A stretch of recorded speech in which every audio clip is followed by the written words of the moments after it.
Welcome, viewing several. This is an unusual video for me. I'm just going to give you a quick overview for anyone who has any type of reactive spondyloarthritis or psoriatic arthritis. I'm just going to talk a little bit about my experience and one of my recent flare-ups. And which remedies I've tried and stuff like that. So I hope somebody will find it useful, but forgive me. Right, this is for the record to show my hands while they're quite swollen up. You can see there's all this swelling here and here. That finger, fat sausage finger, and on this side, this is all abnormal swelling. And this hand, so my range of movement is that. I can't make a fist any more than that at the moment. If I force it, it'll go a little bit further. Let's see. Yeah, it's not going any. It's just too tight and too swollen. So the tendonitis is bad, and so they're my hands, but it's affecting joints in tendons in my legs, my feet, my neck, and my arms. I can't lift my arms above my head very easily. I can, but it really hurts to do so. And the bad thing is, I can't, when you try and get out of bed, you can't put your weight on the hand because it's too painful, and that's as straight as they will go. I could press them together, but it's really not going to want to go any further than that. So what I thought I'd do is I'd just show this, and I'm about to start taking prednisolone again, and in a couple of days I'll film again, so I'll be able to compare the effects.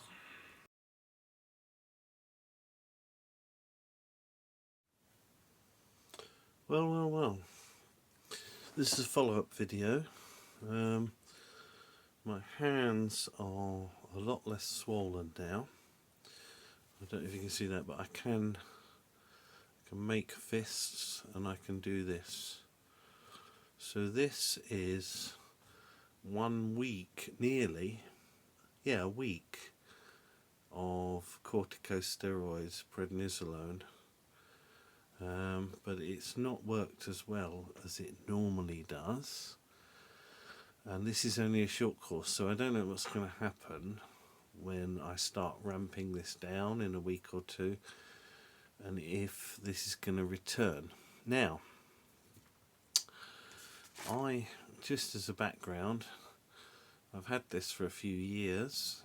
I've been on disease modifying anti-rheumatic drugs like sulfasalazine and methatraxate, and they worked-ish, but they weren't very good, and they made me more ill than they did good.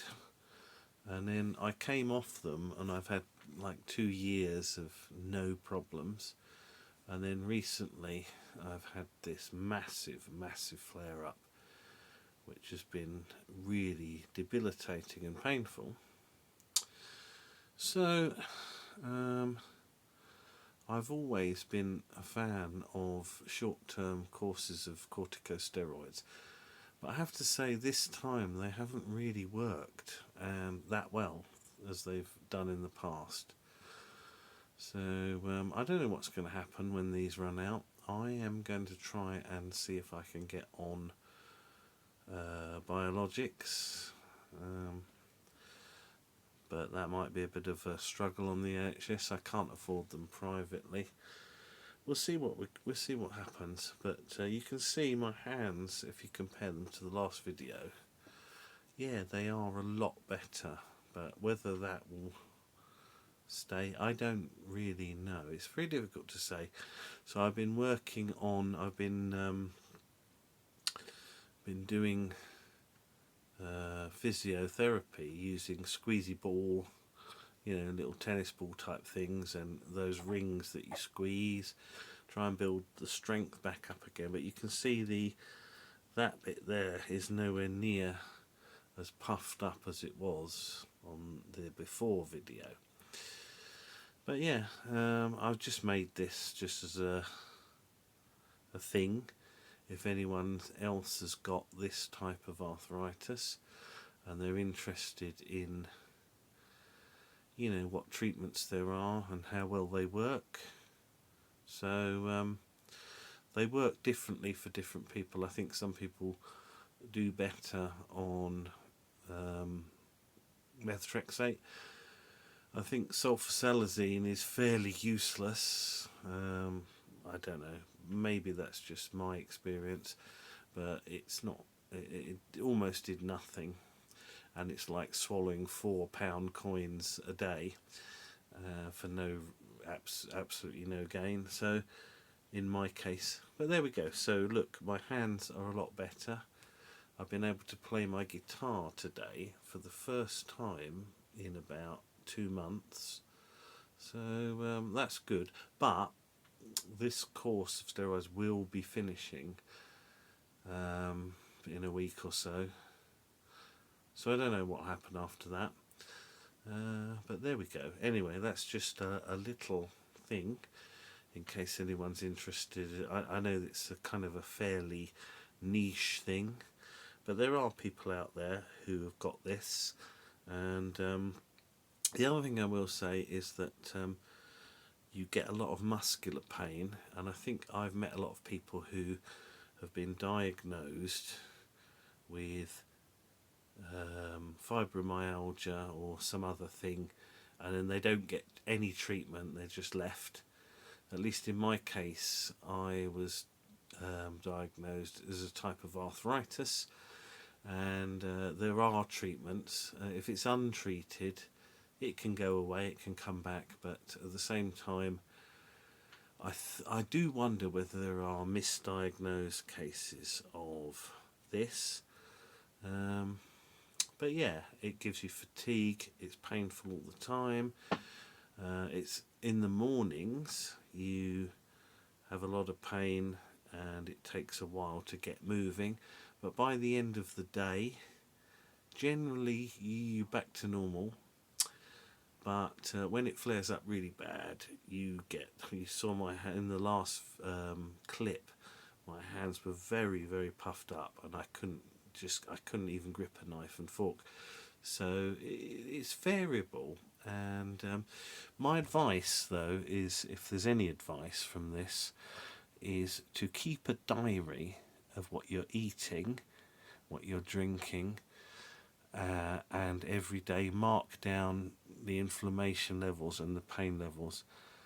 I think that's the only really way you can try and work out, because I think it's related to gut health, but the way of sorting it out is very slow, but it just needs some diligence. So I managed to sort it before, but I think stress brings it back on. So I've had some stressful things, so maybe that's it. I don't know. It's very difficult to say for sure. I'm an engineer and I like to see cause and effect, but there's delayed reaction. There's, you know, it's a complicated thing, and the reason your GP is not so good at dealing with it is because they can only see you for a short period of time now and again, and you need to get with a rheumatologist. But even then, I would recommend that you keep your own records, your own diary of everything, and then maybe, well, you know, you can spot a pattern. But that, you know, that's just, I haven't completely worked it out yet, but I've had periods where I've been absolutely fine, and I've had periods where, you know, I'm okay today, but you know, I don't know if you can see the difference in my hands from the last video, but that was really bad. So I don't know, we'll see. But yeah, don't give up. If you've got this, don't give up. Just, you know, but you do need to keep a record of everything yourself, because no one else is going to do that. Anyway, good luck, and yeah, I'm okay today, and that's good.